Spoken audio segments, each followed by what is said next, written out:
Hey, happy Friday, everybody, Happy and Friday. welcome. Woohoo! Welcome to our final Spark Spotlight interview. And it is such a powerful pleasure to end on this bang with Chizzy Obokwe. Close. Igbokwe. There it goes. Okay. I like practice it. Oh man, okay. Chizzy, it's such an honor to have you here, y'all. Let me as folks are hopping on, let me tell you a little bit about Chizzy. She is an international speaker and trainer. She's a global career consultant. She's lived and worked all over the world. She's spoken on stages all around the globe.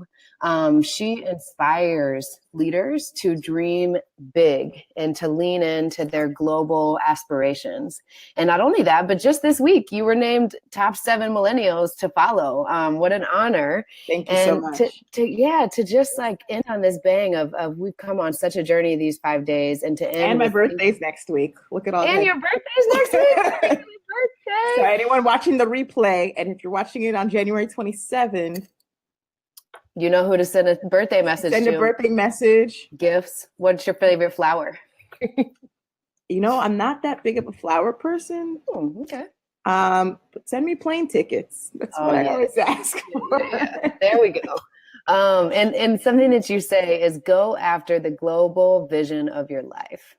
And I love that. And so we're going to talk Of your about ideal life. of That's your the most ideal life. important part because it's Mhm. really about two things. And this word might not stick out to you, but I'm very intentional. Your, meaning not Mhm.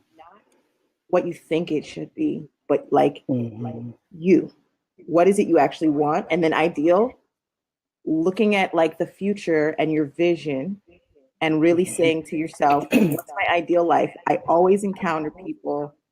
I hear an echo. Mhm. I always encounter when I ask someone what they want to do or what like their vision is, they start to list their degrees, their background, their experience, all these things that they're like, well, because I have done this, this is the next natural step, right? No, Right. it's not about Yes. what you think is feasible. It's actually, my goal is actually to give people a blank canvas. I don't care what you studied. I don't care what you've already done. Of course, there are exceptions, right? If you want to be a doctor, you do have to go to med school. But even if you're already a doctor, you can take it global. You can be, work at an American hospital abroad. You can work Yeah. with Doctors Without Borders. Like, but again, is that aligned with your ideal life? Yes, yes, yes. There's so much underneath that. And I love how much you inspire people and encourage people to really trust their intuition, to trust their gut, to trust their moral imperative, their purpose, their spark, the fire in their belly, right? And that's what this week has been all about for people to really dig deeper and to think even more because folks in here are already courageous leaders. These folks in the community are educators, they're leaders, they're lawyers, they're mothers, they're fathers, they are healers, they are visionaries, and they care deeply about humanity and community. And so, what better way to end on this note that we can think even more outside the box and you can follow your passion, follow that really specific why and that specific passion and purpose that you have, and take it outside of the borders of the US and take it to the place that you know you're meant to go. And so it's exciting to have you and to think about, you have coined so many fantastic kind of terms. And you really, when I met you barely, just very, very recently, Absolutely. I was blown away with your message, your clarity, your confidence, your courage. And you have this idea of what honest courage looks like. And so I'd love for you to share with us what your definition of honest courage and honestly courageous leadership looks like, because that's the first question that I ask everybody. But we're going to bring honesty into this because that's important. Yeah, so I'm glad that when I saw you put those words together, I was like, Mm. wow, she doesn't know. Well, you do know, but it was almost like such alignment, right? Mm. So for anyone watching this, for me, I coined a phrase called honest courage. And it is specifically for someone who has a global vision, someone who has this indescribable tapping on their shoulder that's like, there's more. It's out Mhm. there. It's for you. Even if you don't know how to do it, And then most of all, it's for what I like to call living a borderless life, right? I say this all the time. When before I started living abroad, and I've always traveled a lot, but living abroad is different. And before that, I actually didn't even like know different presidents. I didn't even like pay attention to news outside of like the US, right? Mm-hmm. And when you step into this like borderless lifestyle, you're really able to understand. And I truly believe like this is how a lot of us think. We are like the planet is our country.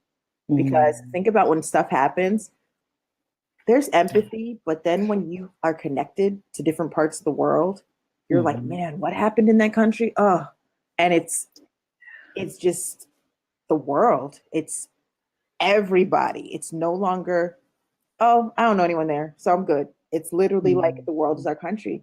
And one of the things I always say from like this travel perspective, there's people that love to just like have the fun, take the Instagram pictures. That's all well and good. But then there's people that know that they know that they know that it's deeper than travel. They're like, no, no, no, I can't explain it, but I have to go and experience that thing on the map in that place that I saw in my fifth grade social studies book. Like I was in Budapest last year and we rode on the Danube River. And I was like, am I the only one that feels this need to call my social studies teacher from like sixth grade? Right? These places we see on the map, like to me, it's never going to get old to sit on a piece of metal, fly across an ocean, get off. Suddenly you're on this side of the map in a different time zone with people that you read about ages ago. And I still haven't answered this honest courage question. That's all right. So the honest courage piece comes in because that is actually everybody's secret superpower.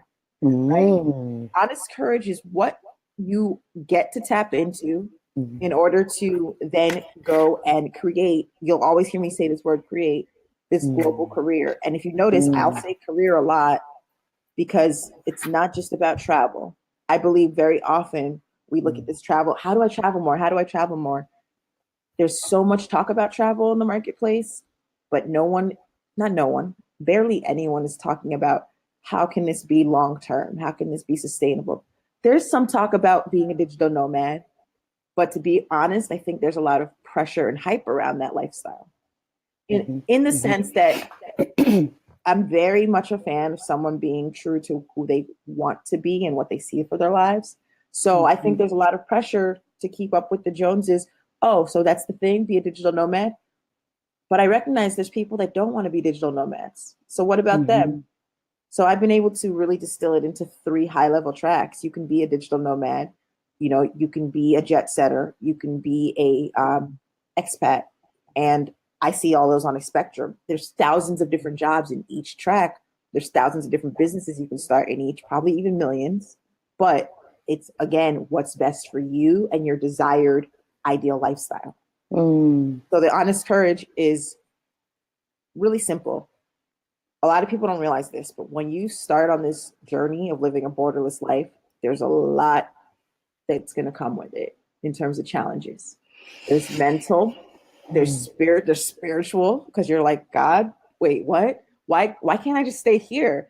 You can, but if you feel like something inside that where you're called to go, for me, it definitely was spiritual. It's like, it would be easier. And sometimes I say this all the time. I wish I would want to only stay in one place. I wish I wanted that, right? Because that's easier. Or do you? I don't know. I don't, but sometimes I wish I wanted that because then I wouldn't have this huge journey, right? It's like a day where I'm like, why can't it just be enough for me to, want the white picket fence and 2.5 kids in the sun? Like, I wish I wanted that. I don't. Yeah.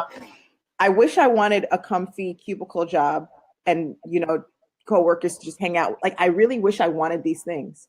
But to honor myself, I know that I don't want those things, right? So exactly. What I'm saying. Like, if you're hearing, I wish I wanted those things, what? It just means I know that this journey has a lot with it. And with it, you're going to need a lot of mental toughness. You're going to need a lot of emotional intelligence. You're going to need a hell of a lot of empathy and even more grit, right? Because this is the long game. That's what I want everyone to understand. This is the long game. This is, I hate to say this word because I feel like it's a little cliche, but this is a lifestyle building journey. In the marketing space, people talk about like lifestyle branding. And it is, but in a more about like your future vision for your life, not in this buzzword type of space. So with that, it means you're going to you're going to come across a lot of different challenges. And honest courage is you removing the shame, removing the shoulds, and removing the guilt. So what that means is there's going to be people that are going to try to shame you. Oh my goodness, how dare you, because you have nieces and nephews that live here. I interviewed someone who she talked about like she's got a really big family. And right now, her and her husband don't have kids yet, but she's close to her family. And then it became, but you're going to miss them growing up. There's going to be shame around it. Or you work so hard to get to where you are. Why would you? People would kill to be where you are. People would kill for your job. People would kill for, you need to just be glad and be grateful for what you already have. And that should be enough for you. No one's saying it's not enough, but if you're able to actually say, it's not enough, it's just time for me to move to the next piece of my life. And it doesn't mean I won't come back. That's another piece of this lifestyle and this journey. You can always come back. You don't have to go move abroad forever. You don't have to be a digital nomad forever. You don't like, and I personally used to feel guilt around it. Like you just asked me where I am. I'm in the States. If we would have had this interview a year or two ago, I would have said, oh no, I can't be in the States because I have to always be living somewhere because that's part of my image. And now I'm very much comfortable in, I definitely am creating my life to be bicontinental. I am going to be in the States for a good portion of the year and be abroad for a good portion of the year. Okay. Couple of months in one place, couple of months in another, And then with the shoulds, we just hear that's how society thinks your life should look. This is the box. Right. That's what it should look like. Right. Have you read the book Rich Dad, Poor Dad? No, I haven't read that one. Oh, it's a classic. I read it. Oh. I'm very grateful. I read it briefly after college and I was like, oh, game changer. Right. Because it's all about entrepreneurship and just different ways that people see the world. And he kind of was like, for everyone who's telling you go buy a house, actually, that you don't have to do it that way. Right. And so it's back to these shoulds. Well, you study this, you get this degree, you go to this school, you get this job, you marry this person, you have this amount of kids, you train them to do this, rinse and repeat. Go, go, go. Here you go.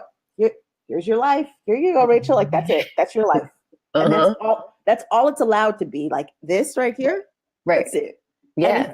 Anything outside of this. Yeah. Like, no, like don't even dare look outside of this box. Exactly. Because all outside of the box is where you're going to take risks, where you're going to feel vulnerable, where you're going to see new things. The risk is huge. Some people want their fear to be your fear. Right. That's when I started to really understand my journey. Because I was like, wait a minute, I'm not actually afraid, but you're afraid for me. And it comes from a good place. But I said, I'm not actually afraid. And I started to think of it in other parts of my life too. Where do I let someone else's fear become my fear? And in living abroad, I actually was able to see how bold and courageous I really am. Like there are things that like, I literally have been able to build a life in different countries after a few weeks. And I would look up and I remember living in Prague and one day I looked up and I was just reflecting on the week. I get a Facebook message from a friend who I was playing basketball with a week before. And he said, did I see you last night on the promenade? There's like the water in the middle of the city, just like in a lot of European cities. It's like, I didn't want to interrupt because I think you were out on a date. And I was like, no, you should have said hi. And, the same day I went into the mall where there's also a grocery store, saw someone that I met up with at like a networking event at happy hour the week before. The next week I was like with my adopted Czech Republican mom having brunch at her house on a Sunday morning. And, like all of these pieces, one day I look up and I'm like, wow, I've really built a life in another country in the span of weeks. Mm-hmm. And for me, that was like, holy crap. Right. Yeah. And then that last piece is, I said the shame, the shoulds, the guilt. Did we cover all of those? I mean, yeah, you talked about shame, should, and then you talk about, at the beginning, you talked about the guilt that people will feel leaving, and how much a lot of what you shared is just also other people's projections. Like you said, they're going to put their fears on you. Yes. And this connects to what Tayo was saying last night around the importance of emotional intelligence and self-awareness. Because if you're comfortable, if you're really in a good relationship with your emotions, that's really what emotional intelligence is. It's like, oh, okay, I know you. I see you, fear. I'll put you here. And then you're part of me. Understanding someone else's emotions and seeing that, where's it coming from? And if you know them well, if it's a good friend, you might know their personal experiences. So you say, do you know what? I know that Jennifer had these types of parents and she's told me about that. Mm-hmm. And they've tried to tell her how to live in this type of way, which is really safe. So if Jennifer expresses to you, no, Rachel, you shouldn't move abroad because it's really crazy and people are crazy and bad. You just have to think back, well, this is what she knows. This is what she was taught. And it's okay. It doesn't mean she doesn't want you to go. Exactly. She's coming from a place of love. Yeah. But it's also tied to fear and fear that that's been like instilled in her. And that's the deepest kind of fear, in my opinion. When people instill a fear in you, took me a long time to get over that piece where I said, I'm actually not afraid of this. Right. Oh, okay. And then I was like, I'm good. Yeah. Okay. And so the honest courage is and here's why it's actually so big. Mm-hmm. This is like the real part that I want anyone watching this to understand. Mm-hmm. I used to think that my global visions and dreams were not important simply because they weren't curing cancer. It wasn't, bringing scholarships and building schools in third world countries. Because I wasn't doing these things that were life and death, like I saved a life, literally. Mm-hmm. I just literally said, well, not only like my dreams aren't important, I'm not really making a contribution. So let me just forget about it. Like for years, I said this. Yeah. And so for the honest courage piece, it's not only like removing the shoulds and the shames and the guilt, it's also understanding your contribution and taking it to a global stage is so damn big because it's beyond just you, right? You don't have to do what I'm doing because I'm actually literally saying, hey, Rachel, like, let's take your message to this global stage. Let's take whatever you're doing. But if you're intentional when you are living around the world, do you know what that does for generations to come? Do you know what that does for your family? I know whenever I'm abroad, I did this with a friend of mine and her kids. I knew that I was going to see them.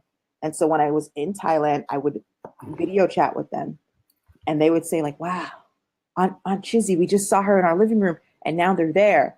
Yeah. I had a friend of mine make them a Merry Christmas video with their names. And they're sitting here like, who are these Asian people that know my name in the other side of the world? And her teachers and her students were like saying this good morning. And it's, if you are just intentional about sharing your experience with the people, not just back home, but everywhere. Yeah. You know what that just does? It just says, I just saw Rachel in my living room and now I'm seeing Rachel in Japan. Now I'm seeing Rachel. It becomes real and it becomes not only attainable, it becomes, I know someone like this. It's personal. Personal. Right. Yeah. As opposed to, let's say someone's watching this and they're like, okay, so I see this girl named Chizzy on Facebook, but I don't know her. Mm-hmm. But imagine you know me already. So like the friends that I have that have grown up with me since I was little, now it's, wow, I can do this because we sat in the same classroom together in high school.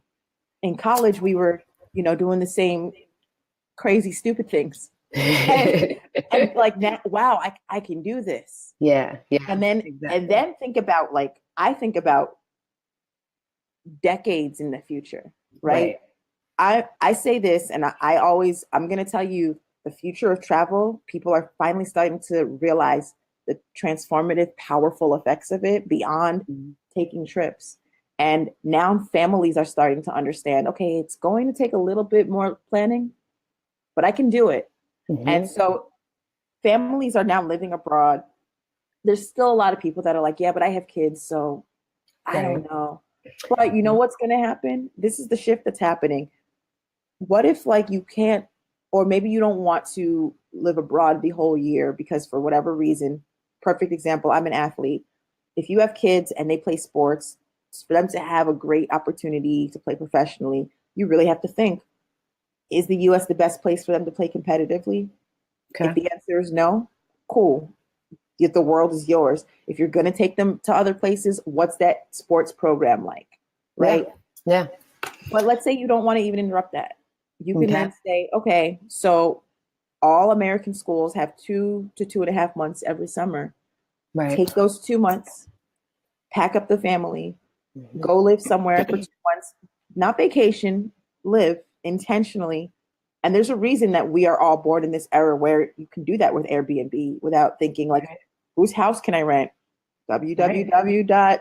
Go online and find one for you know, with the click of a button.com. Right? That's right. It's just so easy. That's right. So easy. And what happens is now you've created this culture within your family where we're not just going on vacation, kids. We're going to live. So now imagine like your 10-year-old, your 11-year-old, your 13-year-old. They spend every summer in a different country, and not just with you. I see it's going to be a cohort of families. It's like this global village, 15 families. Okay, guess what? This summer it's your family's turn. You pick Dubai, and I might say I wouldn't have picked Dubai, but that's the beauty of it. Because places you wouldn't have picked, I'm open to serendipity. So now there's a place that I get to live that I never would have thought of. Right. My family. Go ahead. No, you go ahead. You're good. When it's my family's turn, I might say, I want us to spend a summer living in Madagascar. Everyone's, what? Madagascar? Okay, let's do it. And then what happens is you create this literally global citizen in your children. By the time they're 17 and they're applying to college, what do their profiles look like? I'm 17 years old. I want to go to your school. I've lived in 12 countries. What? Are your parents diplomats? No. Are your parents army people and you're army brats? You're 12. How have you lived around the world so many times? Well, you know, they just had these visions and they just joined these things, and we just like live somewhere every summer. And then it also just becomes real with whatever your child wants to be. They get a firsthand vision, because there's nothing like, and this is the power of living abroad versus traveling. There's nothing like sitting with someone that is your peer in another country and knowing what it's like to be that there. When I lived in France, go ahead. No, yeah. The power of empathy, right? Like to be in a learner's, I always talk about the importance of being in a beginner's mind. And I put myself in positions where I intentionally don't know anything and I have to be a learner so that I can humble myself when I start to be like. That's true leadership. That's courageous leadership, putting yourself in that position. Well, I have to stay humble, and I have to stay honest with the truth is that I'm always going to be a learner. And there's always somebody who is learning a language in our country. And so if I thank my dad forever, because he taught me the power of empathy when you're living in another country, and he lived in a lot of countries, and he would take me. And I feel so grateful for that, because it truly, there's nothing else like that empathy that you feel in your heart when you are a learner of a language. It's so humbling. It's the most vulnerable feeling, right? And I think if every single American had that experience, they would have an entirely different conversation about DACA, first of all. Second of all, I can't get everything. You know, and that to me is what, if we want to talk about leadership, and if we want to talk about just changing the world, this is how we do it. When we talk about empathy, like there's a reason why I'm able to connect with people from all different walks of life.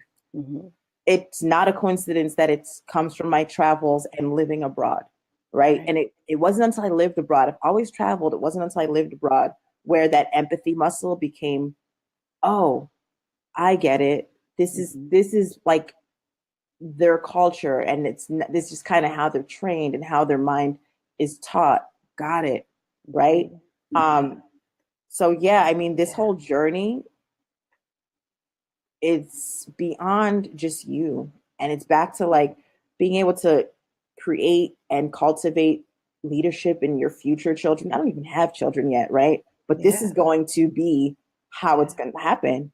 And then think about 5 or 6 decades from now, Right.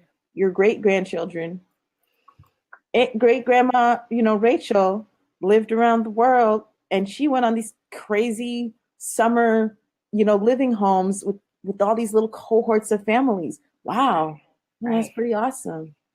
Oh, let's see what I can do. Like, you are literally changing the fabric of your life. That was just a commercial reference. What is that cotton, right? But hey, it works for this because let's have them sponsor this. It is shifting the trajectory, and I love how you opened with the world is your backyard. If we just all saw that we were interconnected, and that's the whole purpose of the card game, the spark. I haven't told you much about it, but the whole reason I've been watching you talk about it, and I think it's awesome. And it's because, being in an interracial relationship, like, we're always code switching and stuff like that, but not everybody has that experience. And so if we just got more practice at having exposure to different perspectives and listening to each other's stories, I think the world would begin to change. If we just learned how to kind of humble ourselves and listen, right? Absolutely. Yeah. Listen and experience. I think sometimes we listen just so we can talk. But when you like go and immerse yourself, and then again, like that being open to serendipity piece, to me, that's the most beautiful part about living abroad. You don't go like, and then I'm going to get there and I'm going to do all this stuff. Yes, you have goals. Maybe in 6 months, you're like, I'm going to be fluent in Spanish because I'm going to live in Colombia. Okay, cool. But even beyond that, like just being open to serendipity, I'm going to go and be open to what happens. And when you are in that space, that's how I actually was able to create a life in different places. That's how so tell us that story. Tell me the first time. Sorry to interrupt, but I know there's a story. I remember the story, but you can tell whichever story you want about when you one particular instance when you chose courage over comfort, when you chose to let go of the attachment to the plan and just be in the moment. Are you talking about when the voice talked to me story? I think so. Okay. You can share whatever you want. No, this is really important. One thing I want people to understand is it took me a long time to step into this calling, right?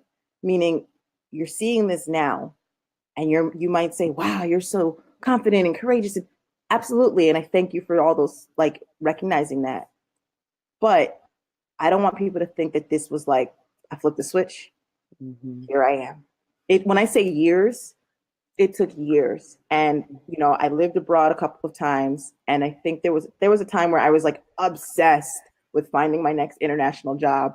When I say obsessed, Rachel, I would literally, I remember coming home from living abroad in France, and I would do my laundry, put it back in my suitcase, and live out of my suitcase. Because you were just getting ready. I was like, no, if I unpack, that means I'm staying. But in one hand, that's great in terms of just making the decision. But in another space, it's like, you can unpack your clothes. It's okay. Right. And then you pack them right back up when but I say all that to say, like, in that time period in my life, it was all about me helping myself go out into the world. And I'll never forget, like, hanging up my red jacket in my closet, have little closet hooks. Not a coincidence that this red jacket is a jacket I bought while living in Paris. And I remember like hanging it up, and it was like, how you hear like God speak to you, and it's like, it's not audible, but it might as well be, right? Like it's like energy that you feel. Absolutely. So it might as well have been someone talking to me like this, because it was so clear. I literally like stopped and was like,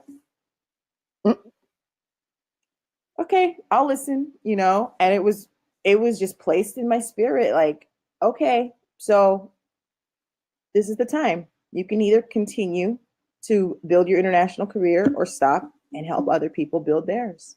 And I kind of already had a hunch that that's what my calling was. Mm-hmm. And to hear it so clear was like, all right, can't pretend I didn't hear that one.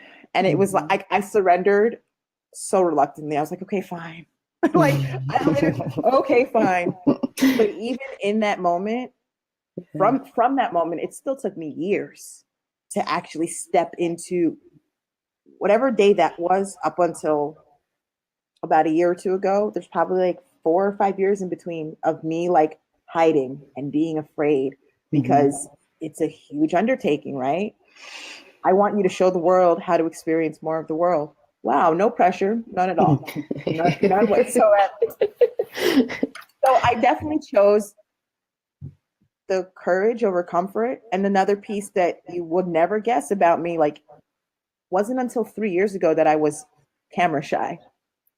Oh, that's right. Yes, Literally, I'm with you on that. literally, it wasn't until 3 years ago. I literally, like, if you would have said, do a video interview, I have a really good friend and he'll tell you now how he used to predict that I would be doing these. And I was like, no, I'm camera shy. Yeah. Hold on 1 second. I love it. She's at a hotel, and she's our traveling nomad. So while she goes and answers the door, it looks like we have someone here with us live. Awesome. Hey, Dottie. I'm so glad you're here. And for those who are watching the replay, again, this is a conversation. So comment, ask questions, engage, and however you feel fit. We're excited to keep the dialogue going. This is real life, folks. People knock on doors and we have to stop. It's unscripted. It's all good. I was saying, like, I also want people to understand the comfort piece. Like, I grew up super shy. I held on to the story that I'm shy. Video, nope. I saw a video of myself a few years ago and I barely was able to look into the camera. And it was a group of like 5 of us. And I would be like, is the camera gone yet? Right. So I'm sharing this because there's people out there who definitely are where I was holding on to this story of I'm shy. And it was the crutch. And if I'm being brutally honest, my shyness was actually translation for me saying, I don't want my flaws to be recorded on camera and stay in internet land forever and ever and ever for eternity. Because then other people can watch my flaws. Like, I was so obsessed with, you're going to catch my flaws and record them. Maybe you're going to point and laugh at me. And it was like, that's where the root of me being shy came from, right? And from as a reformed or recovered perfectionist, as I like to say. That's what I say too. That's where it is, right? Like, perfection comes from like, I don't want to not look perfect. So I carried that to every aspect of my life. I don't want to be on video. Because if I stumble, if I don't say the right, if I say like, which we've all had those, you're gonna record it and keep it on YouTube, and you can then watch my flaws forever. That was my mind. That me too. I was so with you. I was on the same trajectory. 3 years ago, I would not have believed you. I literally would have been like the most defiant, stubborn. Absolutely not. That's not my life. If you would have told me we would be sitting here. If you would have said you're going to be on Oprah, I would have said, no, I'm too shy for that. No, thanks. Like, I literally would have told you, no, thanks, Oprah. Right. If Oprah Winfrey herself was like, come sit on my couch, I would have said, no. Really? I don't think I don't think I would. I think I would have said, yeah. But that's how much of the story I held on to, right? Like, of course, I would have recognized the opportunity, but I was in a space where I was more attached and committed to the story of I'm shy.